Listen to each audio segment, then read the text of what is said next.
Hi നമസ്കാരം, ഞാൻ Rakesh M G. അപ്പോൾ നമുക്കെല്ലാം അറിയാവുന്ന പോലെ നമ്മുടെ വാഹനം എല്ലാം ഓടുന്നത് ഓയിൽ യൂസ് ചെയ്താണ്. അപ്പോൾ എല്ലാവർക്കും അറിയാം, ഓരോ വർഷം കൂടുന്തോറും അല്ലെങ്കിൽ 10,000 കിലോമീറ്റർ കൂടുമ്പോൾ എല്ലാവരും വാഹനത്തിൻ്റെ ഓയിൽ മാറുന്നുണ്ട്. എന്നാൽ അതിനകത്ത് നമ്മൾ പലരും ഒരു സംശയം എല്ലാവരുടെ മനസ്സിൽ കിടക്കുന്ന ഒരു കാര്യം, എന്താണ് 0W20, 5W30, 20W40 എന്നൊക്കെ പറഞ്ഞ് പല കാര്യങ്ങളും നമ്മൾ ശ്രദ്ധിക്കുന്നുണ്ട്. ഓയിൽ എന്ന് പറയുന്നതിന് പകരം അല്ലെങ്കിൽ എൻജിൻ ഓയിൽ എന്ന് പറയുന്നതിന് പകരം നമ്മൾ പറയുന്നത് 0W20, 5W30 അങ്ങനെയൊക്കെ പറയുന്നൊരു കോഡാണ് പറയുന്നത്. അതും SAE 10W30, SAE 15W40 അങ്ങനെയാണ് ഈ പറയുന്നത്. എന്താണ് ഈ 10W40, എന്താണ് ഈ 20W40? ആരെങ്കിലും അത് ചിന്തിച്ചിട്ടുണ്ടോ? അല്ലെങ്കിൽ ഇതുകൊണ്ട് എന്താണ് ഗുണം, എന്താണത് സൂചിപ്പിക്കുന്നത്? അപ്പോൾ ഞാൻ ഇന്ന് എൻ്റെ ചാനലിൽ ഈ ഒരു ടോപ്പിക്കാണ് പറയാൻ പോകുന്നത്. അതായത് എന്താണ് ഇവർ ഈ ഇടുന്ന കോഡിങ്, അല്ലെങ്കിൽ അതുകൊണ്ട് എന്താണ് ഉദ്ദേശിക്കുന്നത്. അപ്പം എല്ലാവർക്കും welcome back to my channel MG Tech Explorer.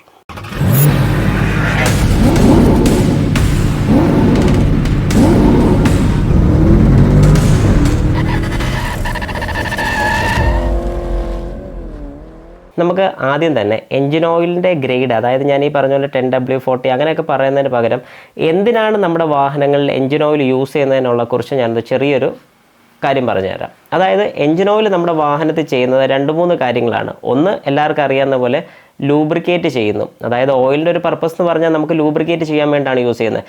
പക്ഷേ ഇത് ലൂബ്രിക്കേറ്റ് ചെയ്യുന്നതല്ലാതെ ചെയ്യുന്ന 2-3 കാര്യങ്ങൾ കൂടെ ഞാനൊന്ന് പറഞ്ഞു തരാം. അതായത് നമുക്കെല്ലാം അറിയാവുന്ന പോലെ നമ്മുടെ വാഹനത്തിനകത്ത് ഫ്യൂവൽ കത്തുകയാണ് ചെയ്യുന്നത്. ഫ്യൂവൽ ബേൺ ചെയ്യുന്ന സമയത്ത് ഈ വാഹനത്തിനകത്ത് പെട്രോളോ അല്ലെങ്കിൽ ഡീസലോ ഈ രണ്ടിലേതെങ്കിലും ഒന്ന് ചേർന്നിട്ടാണ് നമ്മുടെ ഈ വാഹനത്തിനകത്ത് പവർ ഉണ്ടാകുന്നത്. ഈ പവർ ഉണ്ടാകാൻ വേണ്ടിയിട്ട് ഇതിനകത്തൊരു കമ്പസ്റ്റൻ നടക്കുന്നുണ്ട്, അല്ലെങ്കിൽ ഒരു ഫയറിങ് നടക്കുന്നുണ്ട്. അത് ഈ പെട്രോളോ അല്ലെങ്കിൽ ഡീസലോ ഈ വാഹനങ്ങൾക്കകത്ത് ഇത് കത്തിയിട്ടാണ് പവർ ഔട്ട്പുട്ട് ഉണ്ടാകുന്നത്. എന്നാൽ അതേ സ്ഥാനത്ത് ഇത് കത്തുന്ന സമയത്ത് ഇതിനകത്ത് ഈ വരുന്ന ഡീസലോ അല്ലെങ്കിൽ പെട്രോളോ ഇതിനകത്ത് മിക്സ് ആകുന്ന സമയത്ത് ഓയിലുമായിട്ട് ചെറിയ രീതിക്ക് മിക്സ് ആകുന്നുണ്ട്, വളരെ ചെറിയ രീതിക്ക്. പിന്നെ ഇതിനകത്ത് കാർബൺ ഡെപ്പോസിറ്റ്സ് ഉണ്ടാകുന്നുണ്ട്. അതായത് ഈ കത്തിയ പുക പുറത്തോട്ട് പോകുന്ന എല്ലാവർക്കും അറിയാം. പക്ഷേ ഇതിനകത്ത് വാൽവിനകത്തൂടെ പോകുമ്പോഴും പിസ്റ്റൻ്റെ മേളിലും ഒക്കെ ചെറിയ രീതിക്ക് കാർബണിൻ്റെ കണ്ടൻസ് ഒക്കെ ഉണ്ട്. ഇതിനെല്ലാം ക്ലീൻ ചെയ്യാൻ വേണ്ടിയിട്ടും ഈ പറയുന്ന എൻജിൻ ഓയിൽ വളരെ എഫിഷ്യൻ്റായിട്ട് നമ്മൾ യൂസ് ചെയ്യുന്നുണ്ട്. അതുകൊണ്ടാണ് എൻജിൻ ഓയിൽസ് കറക്കാനുള്ള ചാൻസസ് അല്ല, കറക്കുന്നതിൻ്റെ കാരണം ഈ എൻജിൻ ഓയിൽ നേരെ നമ്മുടെ ഫിൽറ്ററിൽ ചെന്ന് ഫിൽറ്ററായാണ് പിന്നെയും സർക്കുലേറ്റ് ചെയ്തുകൊണ്ടിരിക്കുന്നത് നമ്മുടെ ഒരു വാഹനത്തിനകത്ത്. അങ്ങനെയാണ് അതിൻ്റെ പ്രോസസ്സിങ് നടക്കുന്നത്. അപ്പോൾ ഞാൻ പറഞ്ഞ ഒന്നാമത്തെ കാര്യം ലൂബ്രിക്കേഷൻ, രണ്ടാമത്തെ കാര്യം ക്ലീനിങ്, മൂന്നാമത്തെ കാര്യം നമ്മുടെ വാഹനത്തിനകത്ത് അല്ലെങ്കിൽ നമ്മുടെ എൻജിനകത്ത് വരുന്ന ഭാഗങ്ങളെല്ലാം മെറ്റൽ റിലേറ്റഡ് ആണ്. കാസ്റ്റ് അയണും ഉണ്ട്, മെറ്റൽ റിലേറ്റഡ് ആയിട്ട് ഒത്തിരി പാർട്സ് ആണുള്ളത്. ഇതിനെ കൊറോഷൻ അല്ലെങ്കിൽ റസ്റ്റ് ഉണ്ടാകാതിരിക്കാൻ വേണ്ടിയിട്ട് പ്രവർത്തിക്കുന്നതും ഈ സെയിം എൻജിൻ ഓയിൽ തന്നെയാണ്. അപ്പം എൻജിൻ ഓയിലിന് ഇങ്ങനെ കുറച്ച് പ്രോപ്പർട്ടീസും കൂടെ നമ്മൾ മനസ്സിലാക്കാതെ പോകുന്ന കുറച്ച് കാര്യങ്ങളുണ്ട്. അതാണ് ഈ പറഞ്ഞ കാര്യങ്ങൾ. അതുകൊണ്ടാണ് നമ്മൾ ഈ പറയുന്ന പോലെ എൻജിൻ ഓയിൽസ് എല്ലാം വർഷാവർഷം മാറിവിടണം എന്ന് പറയുന്നതിൻ്റെ കാര്യം. കാരണം കുറച്ച് കിലോമീറ്റർ ഓടിയുള്ളെങ്കിൽ പോലും നമ്മൾ നമ്മുടെ വാഹനത്തിൻ്റെ എൻജിൻ ഓയിൽ കറക്റ്റ് പീരിയോഡിക്കായിട്ടുള്ള സർവീസിൽ നമ്മളത് റീപ്ലേസ് ചെയ്തിരിക്കണം. അതായിട്ട് ഞാൻ ആദ്യം തന്നെ പറഞ്ഞതുപോലെ SAE 10W30 അല്ലെങ്കിൽ SAE എന്ന് പറഞ്ഞു. എന്താണ് SAE? SAE എന്ന് പറഞ്ഞു കഴിഞ്ഞാൽ സൊസൈറ്റി ഓഫ് ഓട്ടോമൊബൈൽ എഞ്ചിനീയേഴ്സ് എന്നാണ് അതിൻ്റെ ഒരു ഫുൾ ഫോം. അല്ലെങ്കിൽ ആ ഒരു സൊസൈറ്റി തീരുമാനിച്ച ഒരു സ്റ്റാൻഡേർഡ് എന്ന് വേണമെങ്കിൽ പറയാം. കാരണം എല്ലായിടത്തും ഒരേ സ്റ്റാൻഡേർഡ് ആയിരിക്കും. 10W40 ഇവിടെ നിന്ന് മേടിച്ചാലും വേറൊരു സ്ഥലത്ത് നിന്ന് മേടിച്ചാലും എല്ലാം ഗ്രേഡിനും സെയിം ഗ്രേഡാണ് വരുന്നത്. അതായത് 10W40 എന്ന് പറയുന്നത് എവിടെ ചെന്നാലും സൊസൈറ്റി ഓഫ് ഓട്ടോമൊബൈൽ എഞ്ചിനീയേഴ്സിൻ്റെ സെയിം ആയിരിക്കും. അതുകൊണ്ടാണ് SAE 10W40 എന്ന് പറയുന്നത്. അപ്പോൾ നമുക്ക് ആ ഒരു കാര്യത്തിൽ നല്ലൊരു വ്യക്തത കിട്ടിയെന്ന് ഞാൻ വിശ്വസിക്കുന്നു. ഇനി എന്താണ് 10W30 അല്ലെങ്കിൽ 20W40? ഈ 10W40, ഈ 10 എന്തിനെ സൂചിപ്പിക്കുന്നു, W എന്തിനെ സൂചിപ്പിക്കുന്നു, 40 എന്തിനെ സൂചിപ്പിക്കുന്നു? ആദ്യം തന്നെ നമുക്ക് 10W40 എടുത്തിട്ട് അതിൽ W എന്ന് ഉദ്ദേശിച്ചിരിക്കുന്നത് വിൻ്റർ എന്നാണ്. അപ്പം അതായത് കോൾഡ് കണ്ടീഷൻ. അതുകൊണ്ടാണ് 20W40 എന്ന് എഴുതുന്നത്. ഈ എൻജിൻ ഓയിലിൽ ശരിക്കും പറഞ്ഞാൽ ഈ ഓയിൽ നമ്മളൊരു പാത്രത്തിലോട്ട് ഒഴിക്കുമ്പോൾ അതിന് ഒഴുകുന്ന ഒരു ടെൻഡൻസി, അതായത് ഒഴുകുന്നു പറഞ്ഞു കഴിഞ്ഞാൽ കട്ടി കുറയുമ്പോഴാണ്. ചൂടാകുന്ന സമയത്ത് ഒഴുക്ക് കൂടും, കട്ടിയായിട്ടിരിക്കും. അത് തണുത്തിരിക്കുന്ന സമയത്ത് ആ ഫ്ലോ ഇച്ചിരി കുറയും. അപ്പം ഈ ഒരു കാര്യത്തിനാണ് വിസ്കോസിറ്റി എന്ന് പറയുന്നത്. വിസ്കോസിറ്റി എന്ന് പറഞ്ഞു കഴിഞ്ഞാൽ ഫ്ലോ ചെയ്യുന്നതിൻ്റെ ആ ഒരു തടസ്സം, അല്ലെങ്കിൽ ആ ഫ്ലോ ചെയ്യുന്നതിൻ്റെ രീതിയാണ് വിസ്കോസിറ്റി എന്ന് പറയുന്നത്. അതായത് നമ്മളൊരു ഓയിൽ ചൂടാകുന്ന സമയത്ത് അതിൻ്റെ ഫ്ലോ നിശ്ചയം, അല്ലെങ്കിൽ ആ ഫ്ലോയിനെ കുറിച്ച് പറയുന്നതാണ് നമ്മുടെ വിസ്കോസിറ്റി.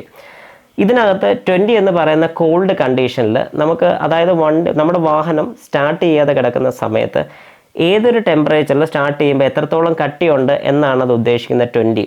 എന്നാൽ ഹോട്ടായിരിക്കുന്ന ഒരു കണ്ടീഷനിൽ എപ്പോഴാണ് ഏതൊരു കണ്ടീഷനിൽ എത്തുമ്പോഴാണ് അത് ഫുള്ളായിട്ട് ലൂസ് ആകുന്നത്, അല്ലെങ്കിൽ ആ ഒരു വിസ്കോസിറ്റി പ്രോപ്പറായിട്ട് വരുന്നത്, അതാണ് ടോപ്പ് ടെമ്പറേച്ചർ, അതായത് 20W50. ഇത് രണ്ടും സൂചിപ്പിക്കുന്നത് നമ്മുടെ ടെമ്പറേച്ചറിനെയാണ് ഈ 20W50 സൂചിപ്പിക്കുന്നത്. അപ്പോൾ എല്ലാവർക്കും ഞാൻ പറഞ്ഞ കാര്യം മനസ്സിലായി ഞാൻ വിശ്വസിക്കുന്നു. അതായത് നമ്മുടെ ഈ 15W40 എന്ന് ഉദ്ദേശിക്കുന്ന ഒരു എഞ്ചിൻ ഓയിൽ, അതിൽ 15 എന്ന് പറഞ്ഞാൽ ഏറ്റവും ലോ ടെമ്പറേച്ചറിൽ അതിൻ്റെ വിസ്കോസിറ്റി എത്രയായിരിക്കും, അത് 15. W40 എന്ന് ഉദ്ദേശിക്കുന്ന ഏറ്റവും ഹൈ ടെമ്പറേച്ചർ, അതായത് 100°C നമുക്ക് എടുക്കാം.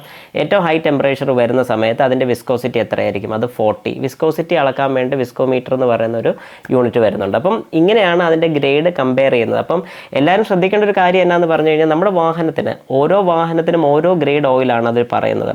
കാരണം 0W20 ഉണ്ട്, 15W40 ഉണ്ട്, ഞാൻ പറഞ്ഞതുപോലെ ഓരോ ഗ്രേഡ് ഓയിൽസ് ഉണ്ട്. അപ്പോൾ അതിൽ കറക്റ്റ് ഗ്രേഡ് ഒഴിച്ചില്ലെന്നുണ്ടെങ്കിൽ ഇതിൻ്റെ തിക്നെസ്, കാരണം ഈ സീറോയുടെ ഇത് കുറയുന്നതനുസരിച്ച് തിക്നെസ് കുറഞ്ഞുകൊണ്ടിരിക്കുക. അതായത് 20W40 അതിപ്പം 0W20 എന്ന് പറയുമ്പോൾ 0 എന്ന് ഉദ്ദേശിക്കുന്ന കുറേ കൂടെ തിന്നറാണ്.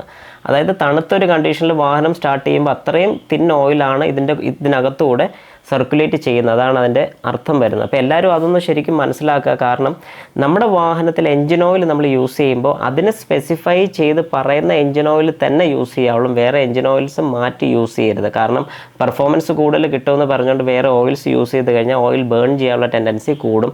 അപ്പോൾ അങ്ങനെയൊക്കെ വരുന്ന സമയത്ത് എല്ലാവരും ആ കാര്യം ഒന്ന് ശ്രദ്ധിക്കുക. ഒരു കാരണവശാലും വേറെ ഒരു ഗ്രേഡ്, അതായത് നമ്മുടെ വാഹനത്തിന് സ്പെസിഫൈ ചെയ്തിരിക്കുന്ന അല്ലാത്തൊരു ഗ്രേഡ് യൂസ് ചെയ്ത് കഴിഞ്ഞാൽ വാഹനത്തിൻ്റെ ലൈഫ് കുറയാനുള്ള സാധ്യത കൂടുതലാണ്. അപ്പോൾ എല്ലാവരും അതൊന്ന് മനസ്സിലാക്കണം. ഇപ്പം നമുക്ക് ഏകദേശം ഞാൻ പറഞ്ഞ പോലെ ഒരു 10,000 കൂടുമ്പോൾ എഞ്ചിൻ ഓയിൽ മാറണമെന്ന് ഞാൻ പറഞ്ഞു. ഇനി നമ്മൾ വാഹനത്തിൻ്റെ ഓയിൽ മാറിയില്ലെങ്കിൽ എന്താണ് കുഴപ്പം വരുന്നത്? വാഹനത്തിൻ്റെ ഓയിൽ മാറിയില്ലെങ്കിൽ വാഹനത്തിൻ്റെ ഓയിലിൻ്റെ വിസ്കോസിറ്റി കൂടിക്കൊണ്ടിരിക്കും. ഇപ്പം ഞാൻ ഈ പറഞ്ഞ പോലെ 20W50 എന്ന് പറഞ്ഞാൽ 20 നിന്നും പിന്നെ അത് കൂടിക്കൊണ്ടിരിക്കും. 20 എന്നൊരു കണക്ക് കൂടുകയാണെന്നുണ്ടെങ്കിൽ 20 to 30 ആകുകയാണെങ്കിൽ കട്ടി പിന്നെയും കൂടും. അതായത് കാർബൺ ഡെപ്പോസിറ്റ് കൂടി കഴിയുമ്പോൾ നമ്മുടെ എഞ്ചിൻ ഓയിലിൻ്റെ കട്ടി കൂടും. അങ്ങനെ കട്ടി കൂടിക്കഴിഞ്ഞാൽ നമ്മുടെ മോർണിംഗ് സ്റ്റാർട്ടിങ്ങിലൊക്കെ കുറച്ച് ബുദ്ധിമുട്ട് തോന്നും, എഞ്ചിനൊന്ന് കറങ്ങാനുള്ള ബുദ്ധിമുട്ടുണ്ടാകും, അങ്ങനെയൊക്കെ ഒത്തിരി, അതായത് എഞ്ചിൻ ക്രാങ്ക് ചെയ്യാൻ വേണ്ടിയുള്ള ബുദ്ധിമുട്ടുണ്ടാകും. അങ്ങനെയൊക്കെ ഒത്തിരി പ്രശ്നങ്ങൾ വരുന്നുണ്ട്. അപ്പോൾ എല്ലാവരും കറക്റ്റ് ടൈമിന് തന്നെ ഓയിൽ ചേഞ്ച് ചെയ്യാൻ ശ്രമിക്കുക. ഈ ഒരു കുഞ്ഞു കാര്യം എല്ലാവർക്കും മനസ്സിലായെന്ന് ഞാൻ വിശ്വസിക്കുന്നു. പക്ഷേ ഇത് അത്രയും ചെറിയ കാര്യമല്ല, വലിയൊരു കാര്യം തന്നെയാണ്. നമ്മൾ ഓയിൽ ചേഞ്ച് ചെയ്യുന്ന സമയത്ത് അല്ലെങ്കിൽ പുറത്ത് നമ്മുടെ വാഹനം കൊടുത്ത് ചേഞ്ച് ചെയ്യുന്ന സമയത്ത് എല്ലാവരും ശ്രദ്ധിക്കേണ്ട ഒരു കാര്യമാണ്, നമ്മുടെ വാഹനത്തിന് യൂസ് ചെയ്യുന്ന സെയിം ഗ്രേഡ് തന്നെ യൂസ് ചെയ്യാൻ ശ്രമിക്കുക. ഇനി എൻ്റെ വരാൻ പോകുന്ന വീഡിയോസിനെ കുറിച്ചും കൂടെ ജസ്റ്റ് ഒരു ഇത് ഞാൻ പറഞ്ഞേക്കാം. അതായത് ഇനി അടുത്ത് തന്നെ കുറച്ച് ഓട്ടോമൊബൈൽ റിലേറ്റഡ് ആയിട്ടുള്ള ഒരു പുതിയതായിട്ട് നമ്മുടെ HID ഫിറ്റ് ചെയ്യുന്നതിൻ്റെ കേസ് ഞാൻ കഴിഞ്ഞ ദിവസം പറഞ്ഞിട്ടുണ്ട്, അത് വരുന്നുണ്ട്. പിന്നെ വേറെ കുറച്ച് ഏറെ നമ്മുടെ സ്റ്റീരിയോയുടെ ആണെങ്കിലും പിന്നെ ഒരു DJയുടെ പുതിയൊരു ക്യാമറയുടെ ഒരു ഇതുമെല്ലാം കൂടെ ഞാൻ ഇനി എൻ്റെ ന്യൂ വീഡിയോസിൽ കൊണ്ടുവരുന്നുണ്ട്. അപ്പോൾ ഈ ചാനൽ ആദ്യമായിട്ടാണ് കാണുന്നതെങ്കിൽ നിങ്ങൾ ഈ ചാനൽ ഒന്ന് സബ്സ്ക്രൈബ് ചെയ്യുക, ബെൽ ബട്ടൺ കൂടെ പ്രസ് ചെയ്യുക, മാക്സിമം എല്ലാവർക്കും ഒന്ന് ഷെയർ ചെയ്ത് കൊടുക്കുക. അപ്പോൾ ഇതുവരെ വീഡിയോ കണ്ടുകൊണ്ടിരുന്ന എല്ലാവർക്കും എൻ്റെ നന്ദി, നമസ്കാരം.